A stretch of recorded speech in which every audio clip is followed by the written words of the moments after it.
ती आहे जननी, ती आहे कालिका, जिच्या दरबारात कोणीही नाही उपेक्षित. ती आहे आई दुर्गा. तुम्हाला चैत्र नवरात्रीच्या खूप खूप शुभेच्छा. सर्व मंगल मांगल्ये शिवे सर्वार्थ साधिके, शरण्ये त्र्यंबके गौरी नारायणी नमोस्तुते. श्री स्वामी समर्थ. चैत्र नवरात्रीला काय करावे व काय करू नये याची संपूर्ण माहिती आज आपण जाणून घेऊया. यंदा 30 मार्च 2025 रविवारी चैत्र नवरात्रीला सुरुवात होत आहे आणि याच दिवशी गुढीपाडवा सुद्धा आहे आणि याच दिवसापासून आपल्या मराठी नवीन वर्षाला सुद्धा सुरुवात होते. तुम्हा सर्वांना गुढीपाडव्याच्या, मराठी नवीन वर्षाच्या आणि चैत्र नवरात्रीच्या खूप साऱ्या शुभेच्छा. यावर्षी दुसरी आणि तिसरी माळ एकत्र आल्याने चैत्र नवरात्री जी आहे ती 8 दिवसांची आहे. चैत्र नवरात्रीची समाप्ती 6 एप्रिल 2025 रोजी रविवारी होत आहे आणि याच दिवशी रामनवमी आहे. म्हणजेच रविवारीच चैत्र नवरात्रीला सुरुवात होत आहे आणि रविवारीच चैत्र नवरात्रीची समाप्ती होत आहे. तर या व्हिडिओमध्ये मी तुमच्या सोबत चैत्र नवरात्री घटस्थापना माहिती, त्याचे नियम, त्याचबरोबर घटस्थापनेचे 2 शुभ मुहूर्त. पहिल्या मुहूर्तामध्ये जर तुम्हाला घटस्थापना करणे शक्य झालं नाही तर दुसरा अभिजित मुहूर्त सुद्धा आहे, त्यामध्ये तुम्ही घटस्थापना करू शकता. या चैत्र नवरात्रीमध्ये उपवास कसा करावा, तुमच्याकडे जर घट नसतील तर तुम्ही घटस्थापना कशी करू शकता, कोणत्या सेवा करू शकता, अशी सर्व काही माहिती या व्हिडिओमध्ये मी तुमच्यासोबत शेअर करणार आहे. कारण की बघा, आपल्या कुलदेवीचा कुलाचार करण्याचा तसेच आपल्या घराण्याच्या रीतिरिवाजाप्रमाणे तिची सेवा करून कुलदेवीचा आशीर्वाद मिळवण्याचा नवरात्री म्हणजे जणू काही सुवर्ण काळच असतो. कारण नवरात्र काळामध्ये देवीच्या लहरी हे संपूर्ण ब्रह्मांडामध्ये सक्रिय झालेले असतात आणि या 9 दिवसांच्या संधीचं जो व्यक्ती सोनं करतो तोच खरा भाग्यवान असतो. देवी त्यांच्यावर अतिप्रसन्न होते. चैत्र नवरात्रीमध्ये देवीच्या शक्तींच्या 9 रूपांची पूजा केली जाते. धार्मिक ग्रंथानुसार नवरात्रीचे व्रत वर्षातून 4 वेळा केले जाते. 4 नवरात्रीपैकी 2 गुप्त नवरात्री असतात आणि 2 प्रकट म्हणजे प्रत्यक्ष नवरात्री असतात. चैत्र महिन्यामध्ये येणाऱ्या नवरात्रीला प्रत्यक्ष नवरात्री असं म्हटलं जातं. याशिवाय शारदीय नवरात्र देखील आपण करतो, ती सुद्धा प्रत्यक्ष नवरात्र असते आणि ही नवरात्र अश्विन महिन्यामध्ये येत असते. बाकीच्या 2 गुप्त नवरात्री असतात तर त्या आषाढ आणि माघ या 2 महिन्यामध्ये येत असतात. त्या नवरात्री आपण साजऱ्या करत नाही. शारदीय नवरात्र आणि चैत्र नवरात्रीमध्ये जर फरक सांगायचा झाला तर चैत्र नवरात्री ही आध्यात्मिक इच्छा पूर्ण करण्यासाठी साजरी केली जाते आणि शारदीय नवरात्र ही सांसारिक इच्छा पूर्ण करण्यासाठी साजरी केली जाते. शारदीय नवरात्रीत देवीच्या 9 रूपांची पूजा केली जाते तर चैत्र नवरात्रीत अनेक ठिकाणी देवी शैल्यपुत्रीची पूजा केली जाते, जे देवीचे पहिले रूप आहे. तसेच चैत्र नवरात्रीमध्ये शारदीय नवरात्रीप्रमाणे गरबा, दांडिया जो आहे तो खेळला जात नाही. कारण की ही जी नवरात्र आहे ती केवळ आध्यात्मिक सिद्धी आणि मोक्ष मिळवण्यासाठी साजरी केली जाते. हिंदू दिनदर्शिकेप्रमाणे चैत्र नवरात्र चैत्र महिन्याच्या शुक्ल पक्षातील प्रतिपदापासून सुरू होते आणि या दिवशी आपण सर्वजण आपापल्या घरी गुढ्या उभारून गुढीपाडवा सण साजरा करतो. हिंदू नवीन वर्षाची सुरुवात देखील याच दिवसापासून होते. धार्मिक श्रद्धेनुसार नवरात्रीची सुरुवात शाश्वत ज्योत आणि कलशाच्या स्थापनेने होते. शाश्वत ज्योत याचा अर्थ काय होतो तर अखंड दिवा आणि कलश स्थापना म्हणजे काय, आपण जो घट बसवतो तर तो घट किंवा मंगल कलश सुद्धा आपण त्याला म्हणत असतो. चैत्र नवरात्रीच्या पहिल्या दिवशी म्हणजे गुढीपाडव्याच्या दिवशी आपल्याला आपल्या देव्हाऱ्यातील नवीन मंगल कलशाची देखील स्थापना करता येते. आपल्यापैकी भरपूर जणांना बऱ्याच दिवसाची इच्छा असेल की देव्हाऱ्यामध्ये कुलदेवीच्या नावाचा मंगल कलश असावा, पण कोणत्या ना कोणत्या कारणामुळे किंवा थोडासा कंटाळा केल्यामुळे तुमच्याकडून ती इच्छा राहून गेली असेल तर गुढीपाडवा म्हणजे 3.5 मुहूर्तांपैकी एक असा मुहूर्त आहे आणि योगायोगाने त्याच दिवशी चैत्र नवरात्रीला सुरुवात होते. तर या दिवशी तुम्ही मंगल कलशाची स्थापना करू शकता. त्याचबरोबर ज्यांना चैत्र नवरात्रीमध्ये सुद्धा घटस्थापना करायची असते, दरवर्षी तुम्ही करता किंवा यावर्षीपासून करायची इच्छा असेल तर मग ती सुद्धा तुम्ही या दिवशी करू शकता. आता आपण मंगल कलश स्थापनेचा किंवा आपण जे काही घट बसवणार आहोत तर ते घट बसवण्याचा शुभ मुहूर्त कोणता आहे, त्याची वेळ कोणती आहे ते जाणून घेऊया. चैत्र नवरात्रीची सुरुवात म्हणजे प्रतिपदा तिथी 29 मार्च 2025ला अर्थात त्याच दिवशी शनिवार आहे आणि शनिवारच्या दुपारी 4:27 प्रतिपदा तिथी लागेल आणि 30 मार्चला म्हणजे रविवारच्या दिवशी दुपारी 12:49 ती संपेल. आता उदय तिथीनुसार चैत्र नवरात्र रविवार दिनांक 30 मार्च 2025 रोजी सुरू होईल. वैदिक दिनदर्शिकेनुसार चैत्र नवरात्रीच्या पहिल्या दिवशी घटस्थापनेचा मुहूर्त सकाळी 6:13 पासून ते सकाळी 10:22 पर्यंत असेल. या काळामध्ये एकूण 4 तास 8 मिनिटे वेळ मिळणार आहे. तर या वेळेमध्ये तुम्ही घटस्थापना करू शकता आणि मंगल कलशाची देखील स्थापना करू शकता. या व्यतिरिक्त ज्यांच्याकडे अजून देवी देवतांचे टाक, पितरांचा टाक वगैरे नाहीये तर ते टाक सुद्धा तुम्ही बनवून घेऊ शकता आणि गुढीपाडव्याच्या दिवशी त्यांची स्थापना करू शकता. कारण गुढीपाडव्याचा दिवस हा चैत्र नवरात्रीचा प्रथम दिवस किंवा 3.5 मुहूर्तांपैकी एक पूर्ण मुहूर्ताचा दिवस असल्यामुळे बरेच जण नवीन कामाच्या शुभारंभासाठी किंवा नवीन गोष्टी करण्यासाठी, नवीन काही संकल्प घेण्यासाठी म्हणून सुद्धा या दिवसाचा पुरेपूर वापर करतात. तर तुम्हाला सुद्धा या दिवशी टाकाची स्थापना करता येईल. त्यासाठी तुम्ही टाक बनवण्यासाठी जी काही ऑर्डर असते ती सोनाराला द्यायची असते तर ती लवकरात लवकर देऊन टाका, जेणेकरून तुम्हाला गुढीपाडव्यापर्यंत ते टाक मिळून जातील. समजा तुमच्यापैकी कोणाला गुढीपाडव्याच्या आधीच टाक मिळून जाणार असतील तर मग ते टाक तुम्ही घरी आणायचे, पण धान्यामध्ये पुरून ठेवायचे म्हणजे ते दिसणार नाहीत व तुम्ही गुढीपाडव्याच्या दिवशी ते टाक वर काढायचे, त्यांना अभिषेक करायचा, स्नान घालायचं आणि विधिवतपणे साधी पूजा करून आपल्या देव्हाऱ्यामध्ये त्या टाकाची स्थापना करून द्यायची. बाकी नैवेद्य वगैरे जो असतो तर जसं तुमच्या वेळेनुसार तयार होईल. गुढीपाडव्याचा स्वयंपाक आपण पुरणपोळी करतो तर ज्या वेळेस नैवेद्य तयार होईल तर सर्वप्रथम या देवी देवतांना नैवेद्य दाखवावा आणि त्यानंतर गुढीला नैवेद्य दाखवा आणि मग तुम्ही जेवण करू शकता. धान्यामध्ये ते टाक ठेवण्याचा पर्याय मी तुम्हाला यासाठी सुचवला कारण खास स्थितीलाच नवीन मूर्तीची प्राणप्रतिष्ठा होणार असते. तर जोपर्यंत प्राणप्रतिष्ठा शुभ मुहूर्त जवळ येत नाही किंवा ती वेळ येत नाही तोपर्यंत आणलेली नवीन मूर्ती कोणाच्याही दृष्टीस पडू नये.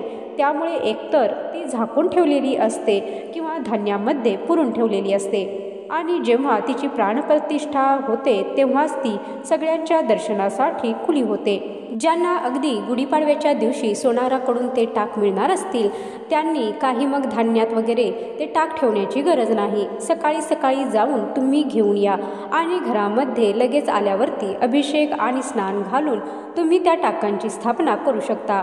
आता घटस्थापनेचा अभिजात मुहूर्त दुपारी 12:01 पासून 12:49 पर्यंत असेल. म्हणजे साधारण तुम्हाला 49 मिनिटे मिळतील. ज्यांना अगदी सकाळी सकाळी घटस्थापना करायला मिळाली नाही तर त्यांनी या वेळेचा देखील वापर करू शकता. तसेच मंगल कलशाची स्थापना देखील तुम्ही या वेळेत करू शकता. यंदा रविवार दिनांक 30 मार्च 2025 रोजी सुरू झालेली चैत्र नवरात्र 6 एप्रिल 2025 रोजी समाप्त होईल. या दिवशी सुद्धा रविवारच आहे आणि या नवरात्रीची दुसरी आणि तिसरी माळ सोमवारी एकाच दिवशी आल्यामुळे ही नवरात्र 8च दिवसांची असेल. येथे मला एक गोष्ट आवर्जून सांगायची आहे की नवरात्र हे 9 दिवसांचे असते आणि त्यामुळे यावर्षी दुसरी आणि तिसरी माळ एकाच दिवशी आली आहे. मात्र आपण देवीला सोमवारी 2 माळा घालायच्या आहेत कारण देवीच्या घटाला 9 दिवसाच्या 9 माळा घालूनच पूर्ण करायच्या असतात. आता गुढीपाडव्यापासून रामनवमीच्या दिवसापर्यंत चैत्र नवरात्र असते. तर तुम्ही जर वर्षातून फक्त एकदा म्हणजेच अश्विन महिन्यात येणाऱ्या नवरात्रीलाच घटस्थापना करत असाल तर मग चैत्र नवरात्रीमध्ये तुम्हाला कुलदेवीची सेवा म्हणून किंवा कुलाचार म्हणून काय काय करता येईल. तर जसे की तुम्ही कुलदेवीच्या टाकावर, मूर्तीवर, फोटोवर कुंकुमार्चन देखील करू शकता. त्याचबरोबर देवीला लवंगांची माळ देखील तुम्ही या नवरात्रीच्या 8 दिवसांमध्ये घालू शकता. त्याचबरोबर नवरात्रीच्या 5व्या माळेला तुम्ही देवीची साडी, चोळी, अलंकार अर्पण करून ओटी भरू शकता आणि 8व्या दिवशी म्हणजे ज्या दिवशी शनिवार 5 एप्रिल या दिवशी तुम्हाला कन्यापूजन करता येईल, कारण अष्टमीच्या दिवशीच कन्यापूजन केलं जातं. आता नवरात्रीच्या सगळ्यात शेवटच्या दिवशी म्हणजे रामनवमीच्या दिवशी तुम्ही होम हवन सुद्धा करू शकता. होम हवन केल्यामुळे काय होतं की आपल्या घरामधून जी काही नकारात्मकता आहे ती कायमची जाते आणि कुलदेवीचं अस्तित्व हे कायमस्वरूपी तयार होतं. तर या दिवशी तुम्हाला होम हवन करता येईल. साधा कापुराचा देखील होम करू शकता किंवा ज्यांच्याकडे हवनकुंड असेल त्यांच्या घरी मग त्यांनी समिधा देखील आणून तुम्ही गुरुजींकडून किंवा तुम्ही स्वतः देखील हा होम हवन केला तरीही चालेल. नवरात्र काळामध्ये ज्यांना उपवास करायची इच्छा आहे ते लोक उपवास देखील करू शकतात. तुम्हाला उपवास पूर्ण 8 दिवस देखील करता येईल. आणि यंदा दुसरी आणि तिसरी माळ एकत्र आल्यामुळे 8च दिवसाचे नवरात्र आहे. मग तुम्ही गुढीपाडव्याच्या दिवशी जर उपवास धरला तर तुम्हाला तो रामनवमीच्या दिवशी सोडावा लागेल. आणि तुम्हाला उठता बसता उपवास करायचा असेल तर गुढीपाडव्याच्या दिवशी दिवसभर आणि रात्रभर उपवास धरायचा आणि दुसऱ्या दिवशी म्हणजे सोमवारी 31 मार्चला तो सोडायचा. त्यानंतर 6 तारखेला म्हणजे नवरात्र संपणार आहे त्या दिवशी रामनवमी आहे. तर मग तुम्ही 5 तारखेला शनिवारी उपवास धरायचा आणि 6 एप्रिलला रामनवमीच्या दिवशी तुम्ही दुपारपर्यंत उपवास सोडला तरी चालेल. अशा पद्धतीने तुम्ही उपवास करू शकता. आता ज्यांना असं वाटतं की गुढीपाडवा वर्षातून एकदाच येतो आणि त्याच दिवशी आमच्या घरी गोडधोड असतं, मग आपल्याला पहिल्या दिवशी उठता बसता उपवास नाही धरायला जमला तर मग आम्ही कधी करू शकतो? तर डायरेक्ट तुम्ही रामनवमीच्या आदल्या दिवशी उपवास धरा आणि रामनवमीच्या दिवशी सोडा. किंवा एखाद्या माळेला तुम्हाला उपवास धरायचा असेल तर त्याही दिवशी तुम्ही संपूर्ण दिवसभर उपवास धरायचा आणि दुसऱ्या दिवशी सकाळी सोडायचा. अशा पद्धतीने तुम्ही तो उपवास पूर्ण करू शकता. आणि या चैत्र नवरात्रीमध्ये जर तुमच्यापैकी कोणी घट बसवला असेल तर देवीचा टाक एका जागेवरून हलवायचा नाही. कधीपर्यंत? तर रामनवमीच्या दिवसापर्यंत. रामनवमीला तुम्ही जेव्हा घट हलवाल तेव्हाच मग देवीचा टाकही हलवू शकता आणि तेव्हाच तिला स्नान देखील घालू शकता. तोपर्यंत म्हणजे 8 दिवसांची यंदा नवरात्र आहे तर तुम्हाला 8 दिवस देवीचा टाक अजिबात हलवता येणार नाही. टाक असेल, मूर्ती असेल, जे काही असेल ते मात्र घटस्थापना जर तुम्ही केली नसेल तर तुम्ही देवीला दररोज स्नान घालू शकता. जशी आपण शारदीय नवरात्र करतो त्याच पद्धतीने याही घटस्थापनेत करायचं असतं. आता बघा, मी तुम्हाला चैत्र नवरात्रीचे काही महत्त्वाचे नियम सांगते. नंबर 1, चैत्र नवरात्रीमध्ये उपवास करणाऱ्यांनी दिवसा झोपणं टाळावं, म्हणजे व्रताचा आपल्याला पूर्ण फळ मिळतं. कोणतेही व्रत असेल तर मग त्या व्रताच्या दिवसभरात आपल्याला झोपायचं नसतं. दुपारची वामकुक्षी घ्यायची नाही. 2, चैत्र नवरात्रीमध्ये स्वच्छ कपडे घालायचे. आता प्रत्येकजण व्रतवैकल्य असेल, सणवार असेल किंवा दररोज आंघोळ केली म्हणजे स्वच्छ कपडे वापरतो, पण याचा अर्थ मी तुम्हाला सांगते की मासिक पाळी, सुतक, विटाळ किंवा अशुभ प्रसंगी आपण काही कपडे वापरले असतील तर मग नवरात्रीच्या काळामध्ये ते कपडे अजिबात वापरू नका. त्याऐवजी तुम्ही दुसरे कपडे वापरू शकता. 3, चैत्र नवरात्रीमध्ये मुलं, गर्भवती महिला आणि गंभीर आजाराने ग्रस्त असलेल्या लोकांनी उपवास केला नाही तरी चालेल. नंबर 4, चैत्र नवरात्रीच्या काळामध्ये चुकूनही महिलांचा अपमान करू नका. चैत्र नवरात्रीमध्ये आनंदी वातावरण राहील आपल्या घरामध्ये याची काळजी घ्यायची आहे. तसेच उपवास करणाऱ्या व्यक्तीने कुठेही राहणं टाळावं, म्हणजे आपल्याच घरी राहायचं, दुसऱ्याच्या घरी परगावी राहायचं नाही किंवा परान्न घ्यायचं नाही. चैत्र नवरात्रीच्या काळामध्ये देवीच्या मंत्रांचा जास्तीत जास्त जप करायचा आणि सगळ्यात महत्त्वाचं म्हणजे खोटं बोलणं, राग, हिंसा करणं हे प्रकार आपल्याला टाळायचे आहेत, जेणेकरून सात्विक वातावरणामध्ये आपण हे व्रत पूर्ण केलं असा याचा अर्थ होतो. घटस्थापना केली जात नसेल तर तुम्ही फक्त अखंड दिवा लावून आपल्या कुलस्वामिनीची, कुलदेवीची सेवा करू शकता. किंवा हेही तुम्हाला शक्य नसेल तर या नवरात्रीमध्ये आपल्या कुलस्वामिनीसाठी, कुलदेवीसाठी तुम्ही मंत्र, कुंजिका स्तोत्र, दुर्गा सप्तशती पारायण या सेवा केल्या तर अतिउत्तम. नवरात्रीच्या काळामध्ये घरामध्ये मांसाहार पूर्णपणे वर्ज्य करावा. तसेच उपवास करणे शक्य नसेल तर केवळ 2 वेळा सात्विक भोजन ग्रहण करावे. नवरात्रीच्या दिवसात मद्य किंवा इतर व्यसन करू नये. ज्यांचा उपवास नसेल त्यांनी केवळ शाकाहार करावा. मनात तामसी विचारही आणू नयेत. शारदीय नवरात्रीत आपण ज्याप्रमाणे कांदा लसूण वर्ज करतो त्याचप्रमाणे चैत्र नवरात्रीचे 9 दिवस तुम्हाला शक्य असेल तर कांदा लसूण खाणे टाळावे. उपवासाचे पदार्थ खाणे शक्यतो टाळावे. फलाहार करावा. शरीरातील मिठाचा अभाव भरून काढण्यासाठी नैसर्गिक मिठाचा किंवा सैंधव मिठाचा वापर करावा. या काळात कोणतेही चुकीचे काम करू नये किंवा कोणाबद्दल वाईट विचारही आणू नयेत. व्रतकर्त्याने मन आणि विचार सकारात्मक आणि सात्विक असतील तरच त्याला उपवासाचे पूर्ण फळ मिळते. या दरम्यान नियमित दुर्गा सप्तशतीचे पठण करावे. सिद्धकुंजिका स्तोत्र दुर्गा सप्तशतीचे एका बैठकीचे 1 पारायण करावे. तुमच्या वेळेनुसार तुम्ही 1, 2, 5, 7 असे पारायण करू शकता. पाठ नसल्यास रेकॉर्ड लावून किंवा पुरोहिताकडून श्रवण करावे. या 9 दिवसात उपासनेचा एक भाग म्हणून गादीवरती झोपणे टाळावे. जमिनीवर सतरंजी किंवा अंथरूण टाकून झोपावे. नवरात्रीच्या 9 दिवसाच्या दरम्यान केस आणि नखे कापू नयेत. या काळात ब्रह्मचर्य पालन करावे जेणेकरून वासनांमध्ये मन अडकून राहणार नाही आणि देवीचे व्रत मनोभावे पूर्ण करावे.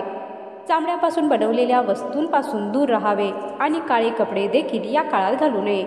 नवरात्रीमध्ये तुम्ही घटस्थापना करा किंवा करू नका.